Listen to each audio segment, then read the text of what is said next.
అలాగే మేము పిలిచిన వెంటనే మీకున్నటువంటి పనులన్నింటినీ పక్కన పెట్టి మీ పిల్లల భవిష్యత్తే పరమావధిగా భావించి ఇక్కడికి విచ్చేసినటువంటి తల్లిదండ్రులకు వందనం, విద్యార్థులకు శుభాశిస్సులు. మేము ఎవ్రీడే ప్రతి రోజు ప్రతి క్లాసు మేము చెప్తూనే ఉంటాం. ఏం చెప్తుంటాం? మీరు బాధ్యతగా ఉండండి. బాధ్యత అంటే ఏమి? మనం చేయాల్సిన పనే బాధ్యత. ఏం పని చేయాలా? మన ఉన్నతి కోసం, మన భవిష్యత్తు కోసం, సమాజంలో మంచి వ్యక్తులుగా చలామణయ్యేందుకు. అన్నిటికీ మించి ఇప్పుడు సమాజంలో జరుగుతున్నది ఏంటంటే ప్రతి వ్యక్తి మరో వ్యక్తిని మోసం చేయడానికి ఎక్కువగా ప్రయత్నం చేస్తున్నాడు. ఆ మోసపోకుండా ఉండేందుకే ఈ చదువు, ఈ జ్ఞానం.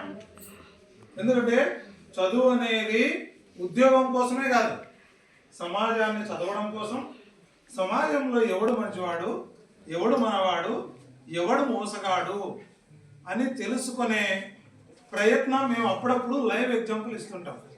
ఇప్పుడు కూడా మీకు చెప్పేది ఒకటి ఆల్రెడీ చెప్పినారు. అంటే మామూలుగా నేను జాబ్లో జాయిన్ అయినప్పటి నుంచి ప్రతిసారి అంటే అడ్మిషన్ అయిన తర్వాత మధ్యలో ఎగ్జామ్ ఫీజు కట్టించుకున్నప్పుడు అటెండెన్స్ చూస్తూ ప్రతి పేరెంట్ను పిల్లోడు రాకపోతే ఖచ్చితంగా ఫోన్ చేస్తాను. నేను ఫస్ట్ నుండి అదే పని చేస్తున్నాను. అదే పని చేస్తున్నాం కాబట్టినే పిల్లలు, పేరెంట్స్, టీచర్ ముగ్గురు కలిసి టీం వర్క్ చేస్తేనే మీ భవిష్యత్తు బాగుంటుంది. అలా కాకుండా ఓన్లీ టీచర్ కూడా చదువు చెప్పి పేరెంట్ చదవకపోతే అసలు అది టీం వర్క్ కాదు, ఆ పిల్లోడు ఫెయిల్యూర్ అవుతాడు. అట్లాగే పిల్లోడు పేరెంట్ బాగుండి లెక్చరర్ చదువు చెప్పకపోయినా కూడా ఫెయిల్యూర్ అయ్యేటువంటి అవకాశం ఉంటుంది. అందుకోసమని మేము ఏం చేస్తామంటే అడ్మిషన్ అయిన వెంటనే పేరెంట్ ఫోన్ నెంబర్ తీసుకుని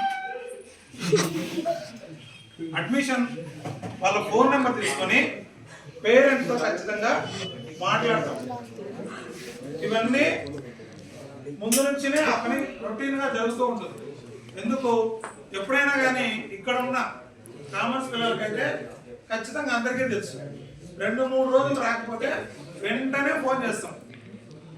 ఒకవేళ పిల్లలు కూడా ఏమైనారంటే నేను ఫోన్ చేయకపోయినా కూడా వాళ్ళే వచ్చి పేరెంట్గా ఫోన్ చేస్తాను, సార్ ఈరోజు మా పిల్లలు రాలేదు. ఎందుకలా? మీ పిల్లడు కాలేజ్కి వస్తున్నాడా లేదా, మీ పాప కాలేజ్కి వస్తుందా లేదా అని ఒక్కసారి యాక్టివ్ చేసినామంటే మీ పిల్లడు చెడిపోయే ప్రసక్తే ఉండదు. ఎందుకలా అంటే కాలేజీకి వచ్చిన వాడు 1 రోజు గమ్మున ఉంటాడు, 2 రోజులు గమ్మున ఉంటాడు, 3 రోజులు గమ్మున ఉంటాడు, 4వ రోజు బుక్ వైపు చూస్తాడు. ఎందుకంటే గమ్మున ఉండే పరిస్థితి ఉండదు. ఎప్పుడైతే బుక్ వైపు చూసినప్పుడు ఒక రోజు ఒక లైన్ నేర్చుకుంటాడు, ఒక 4 రోజులు 5 రోజుల తర్వాత ఒక పేరెంట్ నేర్చుకునే ప్రయత్నం చేస్తాడు, అదే అలవాటు పడతాడు. ఎవరైనా ఒక వ్యక్తి ఒక పనిని 21 డేస్ 21 రోజులు కంటిన్యూగా చేస్తే అది అలవాటు పడుతుంది. ఆ అలవాటు వ్యసనంగా మారుతుంది. చదువు మీకు వ్యసనంగా మారాలి. అలవాటు ఏమి? చెడు లక్షణాలు కాదు, వ్యసనంగా మారాల్సింది. చదువుకోవాలి, జ్ఞానం ఆర్జించాలనేది వ్యసనంగా మారాలి. ఎప్పుడైతే అట్లీస్ట్ మనకున్న ఈ తక్కువ సమయం, దాదాపుగా డిసెంబర్ నెలలో ఒక 25 రోజులు, జనవరి నెలలో ఒక 31 రోజులు, ఫిబ్రవరి నెలలో ఒక 15 డేస్, అన్నీ కలుపుకుంటే కూడా ఒక 60-65 రోజులు మనకున్న సమయం. ఈ సమయాన్ని మీరు పూర్తి స్థాయిలో సద్వినియోగం చేసుకున్నా మీరు మంచి మార్కులతో పాస్ అవుతారు. అట్లాగే భవిష్యత్తులో ఇప్పుడు ఆల్రెడీ మనం ఎదుర్కొన్నటువంటి వాతావరణం కూడా అంత కరెక్ట్గా లేదు. అంటే ఏమవుతుంది? ఒకరోజు ఎండ వస్తే ఇంకో రోజు చలి అవుతుంది, వర్షం వస్తుంది. ఈ వాతావరణంలో ఆరోగ్యం కూడా కాపాడుకోవాలి. ఎందుకంటే నీకు ఆరోగ్యం బాగుంటేనే నువ్వు బాగా చదువుకుంటావు. దాంతోపాటు ఇంకొంచెం పెరిగితే ఎండాకాలం వచ్చిందంటే కొన్ని సందర్భాలలో మనమంతా గ్రామీణ ప్రాంతాల్లో ఉన్నాం కదా, పవర్ కట్ అయ్యేటువంటి అవకాశం కూడా ఉంటుంది. కాబట్టి మీకు ఇచ్చే సలహా ఏంటంటే ఎక్కువ సమయం కాలేజీలో ఉంటారంటే డే లైట్ను ఉపయోగించుకోండి. పగలులోనే పగటి పూటనే ఎక్కువగా చదువుకునే ప్రయత్నం చేయండి. ఎందుకంటే నేను రాత్రిలో చదువుకుంటా అంటే కరెంట్ పోతుంది, మనకు సాకు దొరుకుతుంది. ఏమి కరెంట్ లేదు కాబట్టి ఏం చేయాలా? పండుకోవాలి, నిద్రపోవాలి కదా. అట్లా కాకుండా పగలపూట చదువుకుంటే రాత్రిపూట నిద్రపోవచ్చు. ఇంకొకటి మేడం గారు చెప్పినట్లు దయచేసి తల్లిదండ్రులందరికీ చేతులు జోడించి నమస్కరిస్తున్నా. మీ పిల్లలు బాగుపడాలంటే దయచేసి ఫోన్ను దయచేసి వాళ్ళకి ఇవ్వద్దండి. ఎగ్జామ్స్ జరిగాయి రోజులు, ఎగ్జామ్స్ వరకు ఎప్పుడైతే ఫోన్ పక్కన పెడితే మీ పిల్లలు ఇప్పుడు అంటే ఇప్పుడున్న జనరేషన్ చాలా చాలా తెలివైన వాళ్ళు. మనం అనుకుంటాం మా పిల్లోడు తెలివిలేనోడు, మా పిల్లోడు వద్దు, మా పిల్లోడు చదువు రాదు. ఇది తప్పు, ఖచ్చితంగా తప్పు. మన పిల్లలందరూ తెలివైన వాళ్ళే. వాడికి మనం అవకాశం ఇవ్వాలా, వాడికి చదువుకునే అవకాశం ఇవ్వాలా. సెల్ ఫోన్ చూసే అవకాశం ఇస్తున్నాం, బజార్లు తిరిగే అవకాశం ఇస్తున్నాం, టీవీని చూసే అవకాశం ఇస్తున్నాం. వీటన్నిటిని పక్కన పెట్టండి. మీ పిల్లలు బాగుండాలంటే సెల్ ఫోన్ ఒక్కటి పక్కన పెట్టు, ఆటోమేటిక్గా సెల్ ఫోన్ చూడకపోతే ఇంకేం చూడాలా? ముక్కు చూడాల్సిందే. టీవీ ఉంటుంది, టీవీ ఎంతసేపు చూస్తాడు? రాత్రి అంతా 12 గంటల వరకు చూస్తాడా? చూడు 9 వరకు చూస్తాడు. 9 అయితే ఏం చేస్తావు? పెద్దవాళ్ళు ఏం చేస్తారు? ఫస్ట్ టీవీని ఆఫ్ చేయి అంటాడు. అదే సెల్ ఫోన్ అయితే దుప్పటి కప్పుకొనైనా చూస్తాడు. చూడొచ్చా లేదా? చూసే అవకాశం ఉందా లేదా? మీరందరూ ఆ పని చేస్తూ ఉంటారు. టీవీని ఆ పని ఉండదు, ఆ పరిస్థితి ఉండదు. హెడ్ ఫోన్స్ పెట్టుకుంటాడు, దుప్పటి కప్పుకుంటాడు. ఎప్పుడు తెలుస్తుంది? అది స్విచ్ ఆఫ్ అయిపోయే వరకు సమయం తెలియదు. కాబట్టి దయచేసి దానిని పక్కన పెట్టండి. ఎప్పటి వరకు? ఎగ్జామ్స్ అయిపోయే వరకు. ఎగ్జామ్ అయిపోయిన తర్వాత వాడద్దని మేము చెప్పాం, వాడండి. అప్పటి వరకు దీన్ని దయచేసి తల్లిదండ్రులకు మేము చేసే విన్నపం అదే.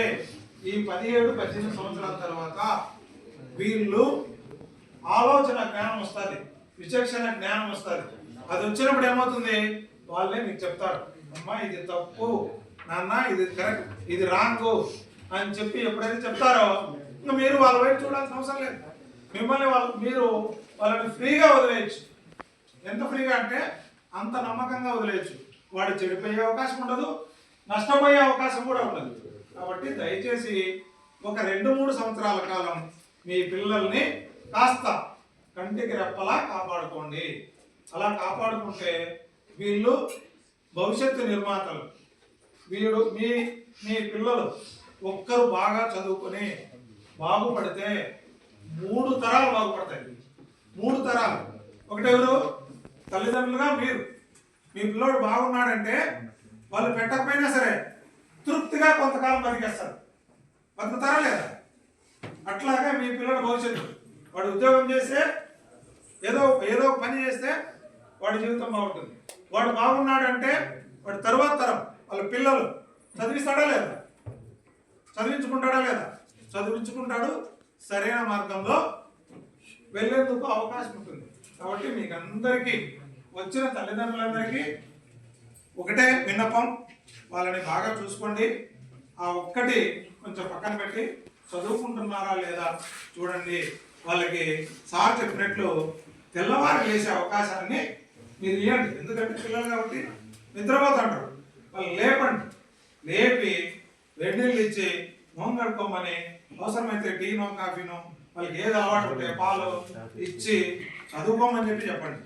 వాడికి ఫెసిలిటీ ఇచ్చినప్పుడు ఒకసారి లేకపోయినా ఒకసారైనా ఆలోచిస్తాడు. ఏమని? నాకు మా తల్లిదండ్రులు ఇన్ని అవకాశాలు ఇస్తున్నారు, నా కోసం ఇంతగా కష్టపడుతున్నారు. మనిషిలో మార్పు అనేది ఎక్కడో ఒక చోట వస్తుంది. ప్రయత్నం చేయాలి.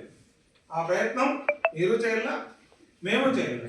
మరి పిల్లలు వాళ్ళకి తెలియదు, తెలియజేయాల్సినటువంటి బాధ్యత మన ఇద్దరి మీద ఉంది. కాబట్టి వీటన్నిటినీ పాటిస్తారని అనుకుంటూ పిల్లలందరికీ ఆశీర్వదిస్తూ పెద్దలకి వందనం తెలియజేస్తూ థ్యాంక్ యూ.